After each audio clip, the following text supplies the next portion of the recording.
Right, is that our team said, okay, we're not going to win this other way. They're taking that away from us. How can we beat them some other way?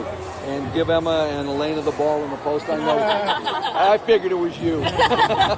You put those two in the post, and we beat them a different way. And, this team has been kind of good at figuring that out as we've gone. Before you, last night, before you won the WNBA title, do you feel like there's something missing in your career? Is that something you thought about? I think it's more everybody else brings it up. I don't think about that on a daily basis at all. I'm usually one of those ones that's kind of lost in the process, and you're in it. It probably helps that I had won before. I mean, I don't like to compare any experience one with the other, but I remember being in Beijing, winning the gold medal and winning something for the U.S., how special that was. And the party was very similar to the one we had last night. Each step has its own way. I told somebody yesterday the best part of winning this is you guys will stop asking me about my first championship, and I don't have to answer that question. That was one of the best parts. You have two people on your staff with Shea and Deja. You kind of created positions for and went after them. Why was that important for you to do? Shea and Asia, you talking about? Yeah. Well, Asia played for me. I've always thought she was going to be a coach. But you created the position and went after her, right? For that. Yeah, for that. I mean, other teams were starting to get that position. We had always wanted it. Ted approved the budget for it to do it. And I thought that was important. That she has just a great way with players. She was a great player herself, but she wasn't, that star personality.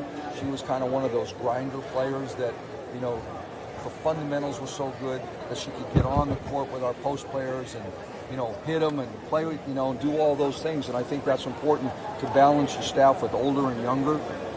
So that was a big part of it. And she was one of my favorite players that I ever coached because she was a great pro every single day. And I think that helps rub off on your players when you see a coach who's got a resume that they've done it. They've won a championship in college and in the pros. They've won a gold medal. I think that resonates with players that she knows what she's doing. Shea was a different one. We had Shea in our training camp years ago, and we always liked her. She wasn't quite good enough. We didn't really have a roster spot this year, but I wanted her to come to training camp and get to know her a little bit and see where it fit. And she was obviously our last cut, but we knew we were going to be missing Emma for a stretch, and then other injuries might happen. So we hired her on our staff as kind of a coaching intern this year and put her to work, and she, was diligent about learning video and scouting reports and, has a feel for how players think and get another perspective of a young player. And I thought that was invaluable and, convinced her that even if you're not on the roster, you can be a part of helping us win. And it was huge for her and for us to have her be a part of that. There's so few opportunities for a lot of former players to get into coaching. So do you think, is that part of why you're looking I for like trying to get players into coaching. Yeah. I think the league needs ex-players in the league. I think it's good for our league to empower them to be a part of it. Coach, you had so many people out here today. What do you have to say to fans who weren't able to make it out? That we're going to have another party like this before we start our season next year. We'll have another party on opening night next year. We're going to be out and about at various sporting events this next few days. You can take that, figure out what that means. It's a way for our players. If we had tried to do this 5 days from now, we'd have been missing half our team because they have contracts overseas that they have to get to. So we're glad for the ones that came today, and we'll party for a while, and they'll get to see us again when we kick off next year. Lena mentioned last night that you had a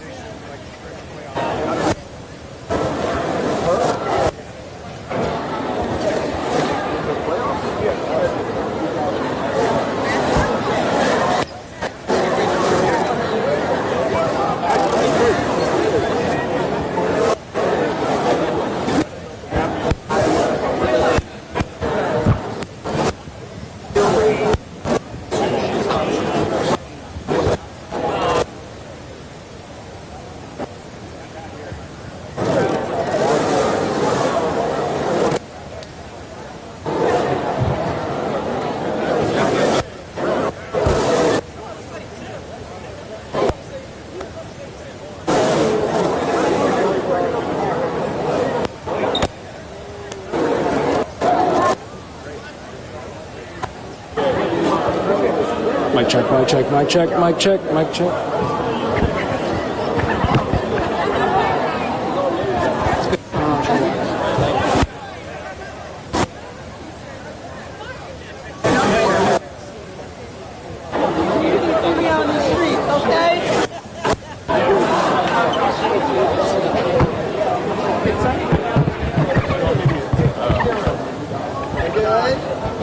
Very slow, but I don't have time to change it.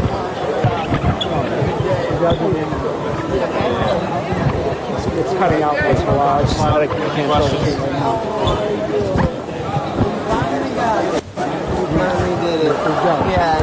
I've been seeing you Capital One. Absolutely. Absolutely. I think we're coming to the Wizards game on Sunday. Sunday? So I'll see you All right. there. I'll see you. All right. Thank you. We guarantee things. I guarantee things. How does it feel after guarantee? Guaranteed facts, period. I think a lot of people took that out of context and took that as arrogance and almost a shot at Connecticut. It wasn't. It was just a belief in my team. 10 out of 10 times I'm going to choose our team. Believing in our capabilities, individually and collectively as a team, understanding what it means to come home and play Game 5 in this arena and in this atmosphere. I wouldn't be a competitor if I didn't guarantee it. So for me, guaranteed facts, period.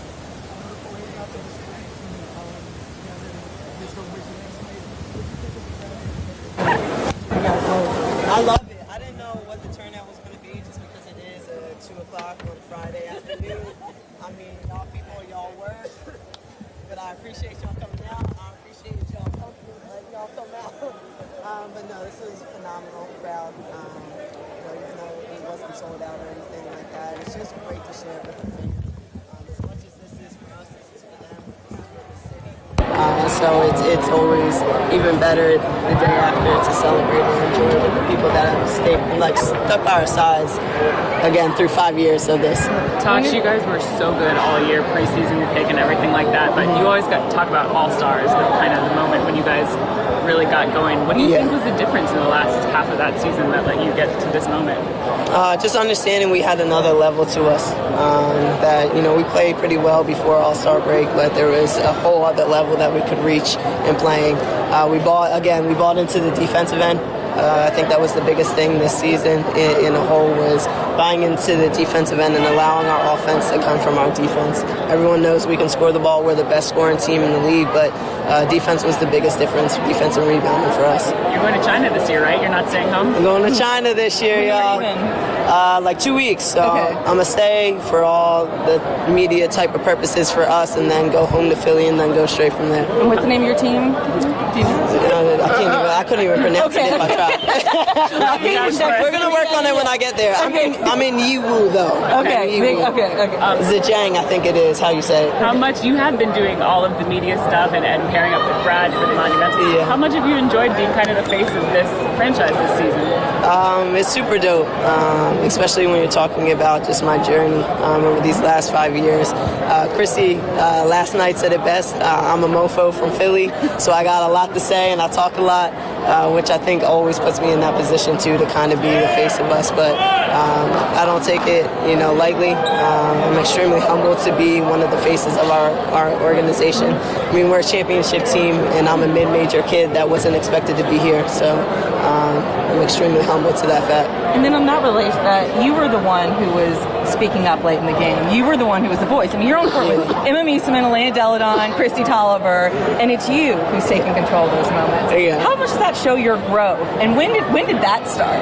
Yeah, I mean, I think I've been that pretty much all season, but it's been a work in progress. I'm still not perfect, but understanding my role for this team and understanding my role on the court and as a point guard, I like to think I'm the poise of the team at points. So for me, I've worked for this moment. I prepared for this moment. So, I'd be doing a disservice if I didn't step up in those moments and try to be a voice of reason, almost in a sense. But again, like Panda said, I'm a mofo from Philly, so I'm always going to have something to say. There was a moment where, towards the end, where you missed a field goal, and Emma came up and said something to you, and you started laughing. Do you remember what she said to you? She said, so I always say to Emma on any of her shots, like, for Belgium. So when I missed, and I said it to her, she had missed a free throw right before that, and I went up behind her, and I tried to get her to smile, like, for Belgium. So when I missed mine, she came up to me, and she said, hey, for Belgium. So, so immediately I started laughing, but it's just understanding each other as teammates, too, and as a family, understanding when we need to kind of loosen up and let go of the reins a little bit. Yeah, you made the next one. Absolutely. For Belgium. How tough is it to kind of have to turn around and play overseas in a couple of weeks? Is that some adjustment? It's a toll. My body, it just went through a WNBA season and a Game 5 series, Game 4 semi. So I'm a little beat up right now. I'm fighting for 2 weeks with my team just to kind of just sit down and allow my body to reset. But it's tough when you're talking about why we're fighting for equality and equal pay and, opting out of our CBA. This is why, because we put ourselves in a situation that injuries are welcome in a sense. So we try to take care of our bodies the best we can, but in order to be financially stable, we need to go overseas and play. Would ideally you would have wanted like a parade like sometime like this week or sometime? No, so it's really hard, and I think a lot of people don't understand our world. We play here for 3 or 4 months, possibly pushing that 4.5 mark, and then we got to go overseas right away. Their season has already started, so when you're talking about bringing in American players and paying them the amount that they do, teams want you immediately. It would be like Mike telling Emma that she can't come, she doesn't need to come early from like Belgium, which is just not heard of. So we have players that have to report by the end of this weekend. So a parade in any sense, it's not even possible. So that's really, the parade isn't them not doing it for us, it's us not being able to do it for the city. So it sucks. She's got to get going. Was that disappointing for you? It's disappointing we're in the situation. We're not disappointed in our monumental or anything like that. It's just our situation sucks that we got to go overseas right away. Does the Chinese basketball league has already started? Yeah. Oh, wow. So fighting them for 2 weeks is brutal. Is there an element of your game you're looking to focus on during the offseason? I know you did 3-pointers this past year, but what about this coming year? Yeah, same thing. Being able to extend my range, kind of shoot off the move. I feel like I kind of broke another level in the playoffs here and just stepped it up. But I want to be able to be a scorer for this team too. We talk about just being a weapon as a whole. I don't want to be the weak link. I don't want to be the one that they go to double off of. So that's always my mindset. It's just to progress and get better in every aspect of my game. How did this become the norm that you immediately have to turn around and jump right back into yet another season? This is the norm for every single player in the WNBA. I took a hit last season by staying home and trying to get better and work here in DC with the Mystics. You take a big financial hit if you don't. So, this is our reality. We got to win a championship and then quick turn around and go overseas.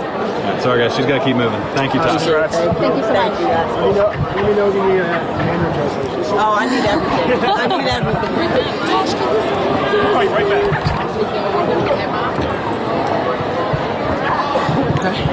I didn't want to hit you because you had the camera, and I was like, Oh, was the it was under your toe. You lifted. Oh, okay. But I was like, arm can't reach. Yeah, that was quick.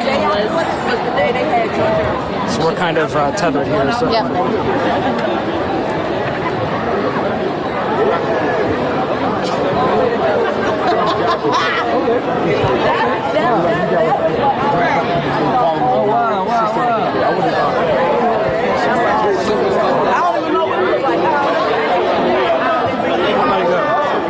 I think they all left.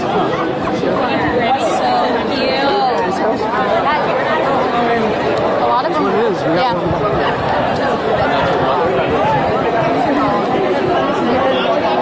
The PIO said we're done here, right?